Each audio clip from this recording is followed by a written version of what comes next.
Hi అండి, అందరికీ welcome back to our channel it's my world. మన Bigg Boss season 8 second week యొక్క nominations promo అనేది release అయింది. మీకు కూడా నాలాగే అనిపించిందా ప్రోమో చూసినప్పుడు? ఎందుకో సీత అతిగా చేసింది. అండ్ ఆ నెక్స్ట్ వచ్చేసరికి పేర్న రియాక్ట్ అవ్వటం అనేది ఓవర్గా రియాక్ట్ అనేది అయింది. అండ్ సోనియాకి సీతాకి మధ్యలో గట్టిగా వార్ అనేది ఉంటుంది నామినేషన్స్లో అనేసి మీకు కూడా అనిపించిందా? నాకైతే ఇలా అనిపించింది. ఇన్ కేస్ మీకు కూడా అలా అనిపించినట్లయితే కింద కామెంట్ అనేది చేయండి. ఇప్పుడు ప్రోమో గురించి అయితే డీటెయిల్గా అనాలిసిస్ అనేది చేద్దాం ఈ వీడియోలో. అంతకంటే ముందర ఫస్ట్ టైం మన ఛానల్లో ఎవరైతే వీడియోస్ అనేవి చూస్తున్నారో please do subscribe to our channel. And మనకి ప్రోమోలో చూసుకునేటట్లయితే ఫస్ట్ బిగ్ బాస్ చెప్పేది ఏంటి అంటే, మీరు ఎవరైతే నామినేట్ చేయాలి అనుకుంటున్నారో ఆ ఇద్దరిని ఏదైతే పెయింట్ అనేది ఉంటుందో ఆ పెయింట్ పోసి నామినేట్ అనేది చేయాలి అనేసి చెప్తారు. సో అలా చెప్పిన తర్వాత ఫస్ట్ నామినేట్ చేసిన పర్సన్ ఎవరంటే సీత వచ్చేసరికి ఇక్కడ మనకి నామినేట్ చేసింది ఎవరిని అనిపించింది అంటే పేర్నాని అనేసి అనిపించింది. ఎందుకు అంటే, మీరు బయట ఫ్రెండ్షిప్ పెట్టుకొని ఇక్కడికి వచ్చి గేమ్ ఆడటం కాదు, ఇక్కడ గేమ్ ఇక్కడే మీరు ఆడాలి అంటే దాన్ని గట్టిగా డిఫెండ్ చేసుకోవడం అనేది జరుగుతుంది పేర్న. సో డిఫెండ్ అనేది చేసుకున్న తర్వాత నేను మాట్లాడగలను కదా, ఎక్స్క్యూజ్ మీ, నువ్వు మాట్లాడేటప్పుడు నేను విన్నాను, అలానే నేను మాట్లాడేటప్పుడు కూడా నువ్వు వినాలి, ఇంటర్ఫియర్ అనేది అవ్వకూడదు మధ్యలో అనేసి చెప్పడం అనేది జరుగుతుంది. సో అలా చెప్పిన తర్వాత పేర్నాని నామినేట్ అనేది చేస్తూ రెడ్ పెయింట్ అనేది పేర్నా మీద వేయటం అనేది జరుగుతుంది. ఇక్కడ పెయింట్ పడిన తర్వాత కొంచెం ఓవర్ రియాక్ట్ అయింది పేర్నా అనేసి నాకు అనిపించడం అనేది జరిగింది ప్రోమో చూడంగానే. నేను ఓన్లీ ప్రోమో గురించే చెప్తున్నాను, ఎపిసోడ్ గురించి ఇంకా లాంగ్ లాక్ అనేది అప్లోడ్ అనేది చేస్తాను. అండ్ నా నెక్స్ట్ వచ్చేసరికి ఈరోజు ప్రోమోలో చూసుకునేటట్లయితే ఇంకో ఆదిత్య ఓం గారు మనకి కనిపించారు అనేసి నాకైతే అనిపించింది. బిఫోర్ ఈ వీక్ ఆదిత్య ఓం గారు వేరు, ఇప్పుడు మనం చూసిన ఆదిత్య ఓం గారు వేరు. ప్రోమోలో చూసుకుంటే గేమ్ అనేది స్టార్ట్ చేశారు అనేసి అనిపించింది.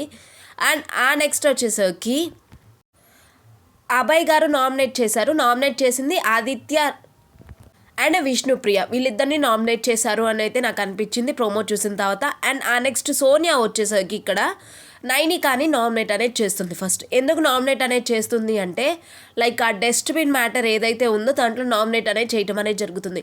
ఆ డస్ట్బిన్ మ్యాటర్కి ఎందుకు నామినేట్ చేసిందో నాకైతే అర్థం కాలేదు. సోనియా వచ్చేసరికి నైనికాని ఇక్కడ ఇచ్చిన పాయింట్ ఏంటి అంటే, నువ్వు ఆ టీంని లీడ్ అనేది చేస్తున్నావు కాబట్టి నువ్వు ఇంటర్ఫియర్ అనేది అయ్యి పని అనేది చేపించాలి అనేసి ఎక్స్ప్లెనేషన్ అనేది ఇస్తుంది. సేమ్ అదే పాయింట్ మీద సీతాను కూడా నామినేట్ అనేది చేస్తుంది. ఇక్కడ పర్సనాలిటీ అనే వర్డ్ అనేది ఉపయోగించడం అనేది జరిగింది సోనియా వచ్చేసరికి. ఆ వర్డ్ ఉపయోగించిన తర్వాత సీత వచ్చేసరికి చాలా హైప్ అనేది అవటం అనేది జరిగింది. అప్పుడు సోనియాని నువ్వు గేమ్ అర్థం చేసుకుని ఆ తర్వాత వచ్చి నువ్వు నాతో మాట్లాడు అనేసి చెప్పడం అనేది జరుగుతుంది.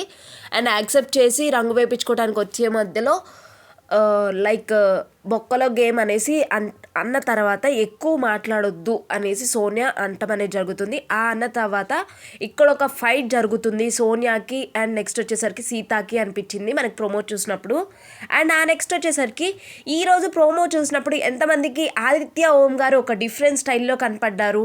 అండ్ ఆ నెక్స్ట్ వచ్చేసరికి సీతాకి అండ్ నెక్స్ట్ వచ్చేసరికి పేర్నాకి మధ్య బిగ్ ఫైట్ ఉందని ఎక్స్పెక్ట్ అనేది చేస్తున్నారు అనేది కింద కామెంట్ అనేది చేయండి.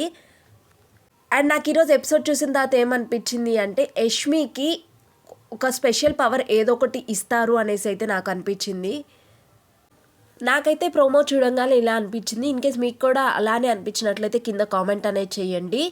అండ్ వీడియోస్ మధ్యలో ఎటువంటి డిస్టర్బెన్స్ వచ్చినా కొంచెం ఇగ్నోర్ అనేది చేయండి, ఎందుకంటే గణేష్ చతుర్థి అందరికీ తెలిసిందే ఎలా ఉంటుంది అనేసి.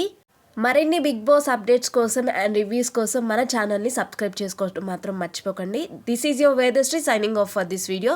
మళ్ళీ వీడియోలో మళ్ళీ కలుద్దాం. Until then bye everyone.